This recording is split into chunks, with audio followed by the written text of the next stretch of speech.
నిన్నటి వరకు స్థిరాస్తి అంటే రిజిస్ట్రేషన్ చేయబడిన మందపాటి నాన్ జ్యుడిషియల్ స్టాంప్ పేపర్ల రూపంలో మీ బీరువాలో భద్రంగా ఉండేది. కానీ ఆంధ్రప్రదేశ్లో ఇకపై మీ ఆస్తులు అలా ఉండవు. కేవలం ఈ స్టాంప్ అంటే ఒక జిరాక్స్ కాపీ లాంటి కాగిత రూపంలో ఉంటాయి. మందంగా ఉండే స్టాంప్ పేపర్ స్థానంలో కాస్త పలుచగా ఉండే ఈ స్టాంప్ పేపర్ వస్తోంది. దీంతో నష్టం ఏంటంటారా? ఇప్పటిలా సబ్ రిజిస్ట్రార్ ఆఫీసులో డాక్యుమెంటేషన్ ను రిజిస్టర్ చేయించుకోవటం లేదా పెద్దల సమక్షంలో రాసుకొని ఇరుపక్షాలు సంతకాలు చేసుకోవడం అనేవి ఉండవు. ఎవరికి వారు ఆన్లైన్లో ఆస్తుల వివరాలు నమోదు చేస్తే దాన్ని సబ్ రిజిస్ట్రార్ పరిశీలించి రిజిస్ట్రేషన్ పూర్తి చేస్తాడు. దాన్ని ప్రింట్ తీసుకొని పెట్టుకోవాలి. ఇక అదే ఆస్తి పత్రం. ఆ పేపర్ ముక్క తప్పితే ఆ ఆస్తి మీది అని చెప్పే ఆధారాలు ఏవి మీ దగ్గర ఉండవు. సాక్షులు ఉండరు, సంతకాలు ఉండవు. కేవలం వేలిముద్రలే.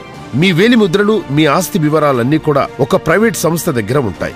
మొత్తం ఒప్పందానికి సంబంధించిన మిగతా సమాచారమంతా తెల్ల కాగితాలపై రాసుకోవాల్సి ఉంటుంది. ఈ తెల్ల కాగితాలు ఎవరైనా మార్చేసుకోవచ్చు. అప్పుడు మన ఆస్తి సంగతి ఏంటి? ఇంకో సీక్రెట్ ఏంటంటే క్రిటికల్ రివర్ అనే కంపెనీ వద్ద మన ఆస్తుల వివరాలుంటాయంట. ఆ కంపెనీ ఎవరిదో తెలుసా? జగన్ బినామీ అంజిరెడ్డిది. ఇప్పుడు క్లారిటీ వచ్చిందా? జగన్ మళ్లీ అధికారంలోకి వస్తే మీ ఆస్తి ఎవరి చేతుల్లోకైనా వెళ్ళొచ్చు. మీకు అర్థమవుతుందా? జరుగు జరుగు జరుగు జగన్ ఖాళీ చేయి కుర్చీ, జనరాజ్యం వస్తున్నది ఎన్నికల్లో గెలిచి.